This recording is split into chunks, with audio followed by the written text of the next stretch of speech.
அடுத்தபடியாக நம்முடைய வருகை புரிந்திருக்கும் சிறப்பு விருந்தினர் திருமதி கல்பனா அம்மா அவர்கள் ஒரு சில வார்த்தைகளை நம்முடைய உரையாற்ற வருகின்றார்.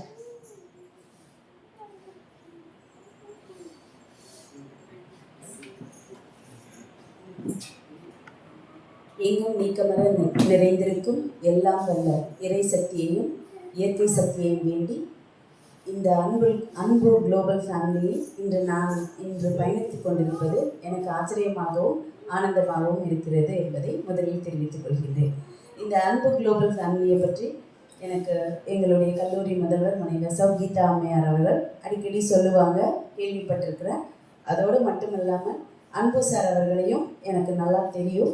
அவர் அமைதியாக வந்து எங்கள் கல்லூரியில் இந்த திருக்குறள் சாதனை நாங்கள் செய்யும் போது வருவார், பார்ப்போம், ஒரு வணக்கம் மட்டும், அவ்வளோதான். ரொம்பலாம் பேசினது கிடையாது. ஆனால் அவர் தெரியும், டெய்லி வருவார். நான் மேடமை பார்க்க போகும்போது அவர் இருப்பார், ஒரு அமைதியான ஆனால் அவரை பற்றி நான் அப்போவே கேள்விப்பட்டிருக்கேன். நிறைய சேவைகள்லாம் அவர் செய்வார் அப்படின்னு சொல்லி கேள்விப்பட்டிருக்கிறேன்.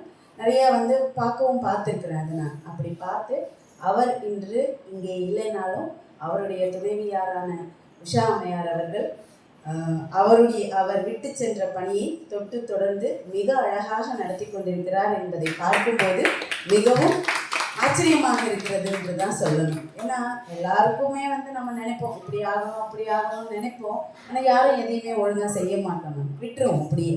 ஆனால் அது அப்படி இல்லாமல் அவருடைய கணவர் மேல் அவங்களுக்கு எவ்வளோ ஒரு அன்பு இருந்திருந்தா, ஏன்னா இந்த மாதிரி ஒரு நேரம் ஒதுக்கி எல்லாரையும் வரவழைச்சி நீங்கள் உங்கள் கருத்தை சொல்லுங்கள், இந்த நல்ல சிந்தனையை 4 பேர்கிட்ட பகிர்ந்துக்கோங்கன்னு சொல்லணுமே. அதை கேட்குறதுக்கு அப்படி செய்யுங்கன்னு அந்த செயலை செய்யறதுக்கு இன்றைக்கி யார் இருக்கிறாங்க இந்த அவசர உலகத்தில்? ஒருத்தருமே கிடையாது. எல்லாரும் நம்ம பயணத்தை நோக்கி நம்ம ஓடிட்டே இருக்கிறோம். அவசரம் தான் பாதி நேரம். இதில் இப்படி இங்கே இருக்கிறவங்க எல்லாரையும் பார்க்கும்போது எனக்கு இன்னொரு விஷயம் என்ன தோணுதுன்னா, இங்கே இருக்கிற அத்தனை பேருமே தனிச்சிறப்பு வாய்ந்தவர்கள், தனித்திறன் பெற்றவர்கள். நீங்கள் எல்லாரும் இங்கே ஒன்றா இருக்கிறத பார்க்குறப்பவே இங்கே ஒரு வைப்ரேஷன் இருக்குது, ஒரு பாசிட்டிவ் வைப்ரேஷன் இருக்குது.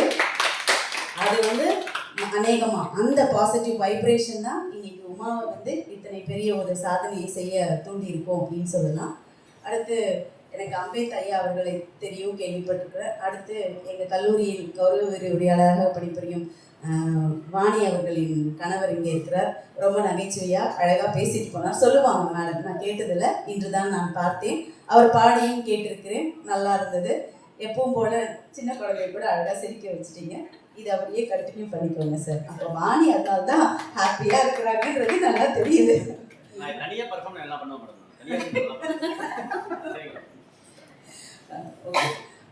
அடுத்து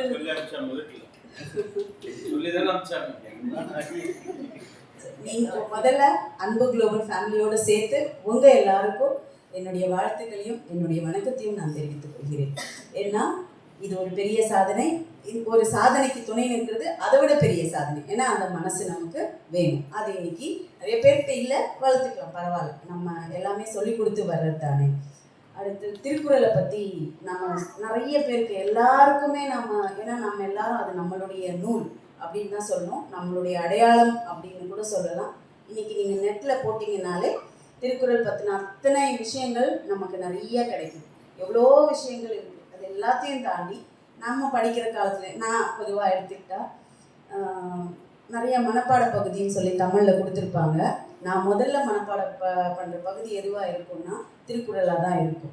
ஏன் அது திருக்குறளாக தான் இருக்கும் அப்படின்னா 10 மார்க் அதுக்கு கிடைக்கும். இன்னொன்று, என்னன்னே தெரியாத ஒரு ஈடுபாடு, நம்ம ஈர்க்கிற ஒரு சக்தி வந்து எதற்கு இருக்குன்னா திருக்குறளுக்கு இருக்குது. அதனால தான் அது பொதுமறை நூல் அப்படின்றாங்க. அதோடு மட்டும் இல்லாமல் வாழ்வியல் நூல் அப்படின்னும் சொல்கிறாங்க. இன்றைக்கி நம்ம வாழ்க்கையில் நமக்கு என்ன விஷயத்துக்கான வழிகாட்டுதல் வேணும் அப்படின்னா நீங்கள் போய் அந்த திருக்குறள், நான் அப்படி பண்ணதுண்டு. ஆனால் எல்லோரும் சொன்ன மாதிரி திருக்குறளில் பிரச்சனையான விஷயம் என்னென்னா 2 அடிகளை அழகாக படிக்க தெரியும் நமக்கு, ஆனால் அதில் பொருள் சொல்ல தெரியுமான்னு கேட்டால் சொல்ல தெரியாது. அப்போ அதுக்கான விளக்கத்தை நாம் தேடி பார்த்து அந்த பொறுமை நமக்கு இருக்கிறதில்ல அப்படிங்கிறது தான். ஆனால் அதையும் தாண்டி இங்கிலீஷில் வந்து பேக்கர்னு ஒரு ரைட்டர் இருக்கிறார். அவர் ஒரு எஸ்ஸேயிஸ்ட். அவருடைய ஸ்பெஷாலிட்டி என்ன அப்படின்னா சின்ன எஸ்ஸேஸ் தான், ஆனால் அதில் நம்ம பொருள் எடுத்தோம்னா நிறைய பக்கங்களுக்கு நம்ம எக்ஸ்ப்ளனேஷன்ஸ் கொடுத்துட்டே இருக்கலாம் அப்படின்வாங்க. அந்த மாதிரி எல்லாருமே வந்து ரொம்ப சிம்பிளாக நம்ம சொல்லிட்டோம், 2 அடி உலகை அளந்தார் வள்ளுவர் அப்படின்னு. ஆனால் அந்த 2 அடிக்கு பின்னால் இருக்கிற விஷயம் ஞானம் வந்து நம்ம நிறைய நேரம் அதற்காக நேரம் ஒதுக்கி நாம் அதை பார்த்தோம்னா அந்த 2 அடி அப்படின்றது வெறும் 2 அடி கிடையாது. இன்றைய நாள் வரைக்கும் அது ஆராய்ச்சிக்கு உட்பட்டவையாகவே இருக்கிறது. அதனால தான் உலகம் முழுக்கும் இருக்கும் தமிழர்களாலும் சரி இல்லை ஆராய்ச்சியாளர்களாலும் சரி இன்றைய வரைக்கும் அதை ஆராய்ச்சி பண்ணிக்கிட்டே இருக்கிறாங்க. இன்னும் அது முடிவு பெற்றதாக இல்லை. அப்புறம் இன்னொரு விஷயம் என்ன அப்படின்னா, திருக்குறள் வந்து ஒரு தனிச்சிறப்பு வாய்ந்த நூல். அதனால தான் அது எத்தனை காலம் ஃபர்ஸ்ட் செஞ்சுரி பிசின்னு சொல்கிறாங்க, ஃபர்ஸ்ட் செஞ்சுரி செகண்ட் செஞ்சுரி பிசின்னு சொல்கிறாங்க. இன்ன வரைக்கும் அது இருக்குது அப்படின்னா எந்த ஒரு பொருள் தனிச்சிறப்பாகவும் யூனிக்காகவும் ஸ்பெஷலாகவும் இருக்கோ அதால் மட்டும்தான் இத்தனை காலம் நிலைத்து நிற்க முடியும். அப்படி நிலைத்து நிற்கிற இந்த மொழியை நம்மளுடைய கடமை இங்கே என்னவா இருக்குன்னா, இன்னொரு திருக்குறளை நம்மளால் திருவள்ளுவர் மாதிரி கண்டிப்பாக எழுத முடியாது. அதுக்கு யாரை வேணாலும் நீங்கள் யாரை வேணாலும் கூட்டிகிட்டு வாங்க, நிற்க வைங்க, சவால் போடுங்க, முடியவே முடியாது. நான் ஒரு ஆங்கில ஆசிரியர் அப்படின்றனால நிறைய டிரான்ஸ்லேஷன்ஸ் நான் படித்தது உண்டு, ட்ரை பண்ணுவேன். இது ஈக்குவலண்ட்டாக இருக்கா அப்படின்னு பார்ப்போம். ஒரு ஆராய்ச்சி குணம் எல்லாருக்குமே இருக்கும். திருக்குறள் வந்து ஒரு சிறந்த நூல் இல்லையா? அப்போ அந்த திருக்குறளில் பார்த்துட்டு தமிழில் படித்து பார்த்துட்டு நான் இந்த மாதிரியே யாராவது இங்கிலீஷில் எழுதிக்கிறாங்களா அப்படின்ட்டு நான் கொஞ்சம் கம்பேர் பண்ணி பார்ப்பேன். அப்படி கம்பேர் பண்ணி பார்த்தப்போ எனக்கு தோணுன விஷயம் என்னென்னா, பெரிய பெரிய ரைட்டர்ஸ் தான், ஜியு போப்பெல்லாம் அழகாக டிரான்ஸ்லேட் பண்ணிக்கலாம். He was the first translator of Thirukkural அப்படின்னு இருக்குது. ஆனால் திருவள்ளுவர் தமிழில் எழுதினது போல் டச்சிங்காக ஈக்குவல் அண்ட் டிரான்ஸ்லேஷன் எனக்கு மற்றவங்களுக்கு இருக்கலாம், எனக்கு இன்னும் நான் பார்க்கல அப்படின்றது தான். எனக்கு அந்த அளவுக்கு ஈக்குவலண்ட்டாக ஒருத்தரால் எதை டிரான்ஸ்லேட் பண்ண முடியாது அப்படின்னா, முடியாத ஒரு நூலாக எது இருக்குது அப்படின்னா திருக்குறள் இருக்குது அப்படின்னு சொல்கிறாங்க.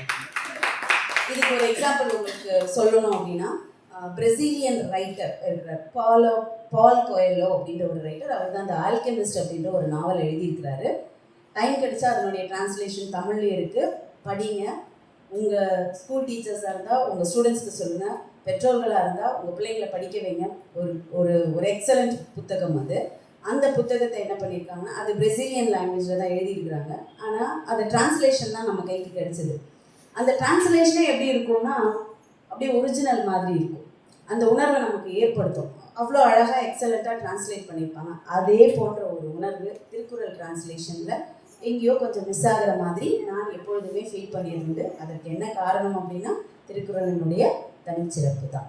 ஓகே, இத்தனை தனிச்சிறப்பு வாய்ந்த திருக்குறள் வந்து உமா அவர்களை ஈர்த்ததில் பெரிய விஷயம் ஒன்றும் கிடையாது. ஏன்னா அது அவர்கள் வந்து நீங்கள் எல்லாரும் பாராட்டினீங்க, அவங்க பெரிய சாதனை பண்ணியிருக்கிறாங்க, மனப்பாடம் பண்ணி அழகாக சொல்லியிருக்கிறாங்க. அஃப்கோர்ஸ் எல்லாமே கரெக்டு தான்.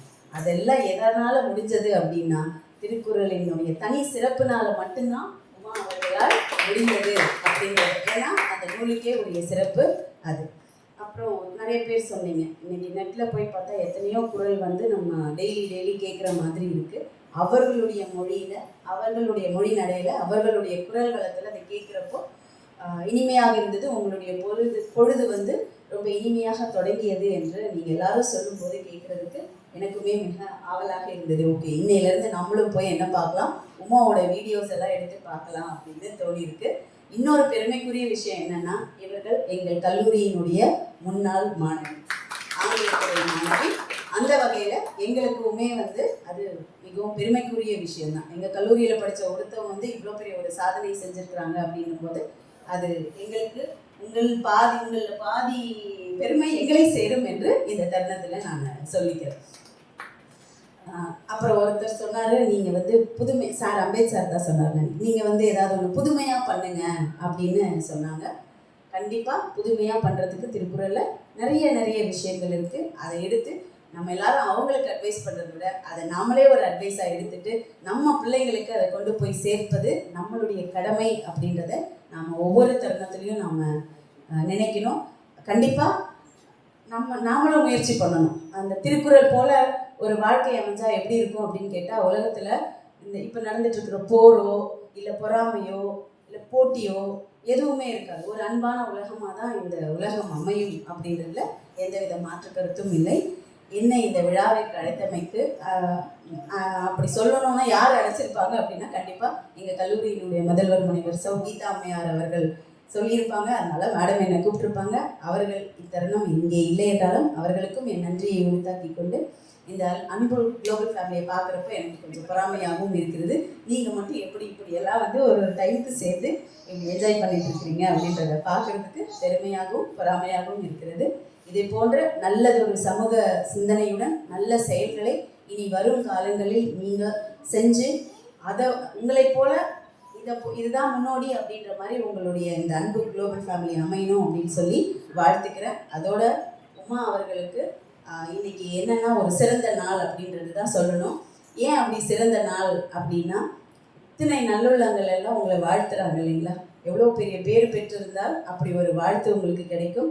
அதற்கு பின்னாடி உங்களுடைய கடின உழைப்பு நன்றாகவே தெரிகிறது. ஒரு டேக் எடுக்கும் போதும் எவ்வளோ கஷ்டமாக இருக்கும். ஒரு டேக்கு நம்ம சொல்கிறோம், சும்மா பிள்ளைங்களோட சேர்ந்து ஒரு ரீல்ஸ் போடுறதுக்கு ஒரு வீடியோ எடுத்தாலே 4-5 வாட்டி போய் திரும்பி பண்ணுறோம். ஒரு குரலை மனப்பாடம் பண்ணி அதனுடைய பொருளையும் உள்ள மனசில் வச்சு அதை கரெக்டாக அந்த உச்சரிப்பு மாறாமல் அதை சொல்கிறது அப்படின்றது சொல்லிடலாம் ஈஸியாக. இது போய் என்ன 1330 குரலை நம்ம பண்ணிடலாம். செஞ்சு தான் பாருங்களேன் ஒவ்வொருத்தரும் ஒரு நாளைக்கு. அப்போ தெரியும் அதனுடைய வலி என்ன அப்படின்றது. அது வலி இல்லை, அவர்களுக்கு இன்பம் போல தான் தோன்றுகிறது. அதனால தான் அதை ரொம்ப ஆத்மார்த்தமாக நீங்கள் செய்கிறீங்க. அதை செய்தது இப்போ நான் எல்லாரும் சொன்ன மாதிரி இந்நேரத்துக்கு நீங்கள் ஒரு யோகியாகவே மாறி இருக்கணும். அந்த ஒரு தவமிருந்து நீங்கள் தந்திருக்கும் இந்த குரலானது உங்களை மென்மேலும் வளர்க்கட்டும். மென்மேலும் பெரிய பெரிய சாதனைகளை நீங்கள் செய்ய இது உறுதுணையாக இருக்கும் என்று கூறிக்கொண்டு வாய்ப்பளித்தமைக்கு நன்றி பாராட்டுகிறேன்.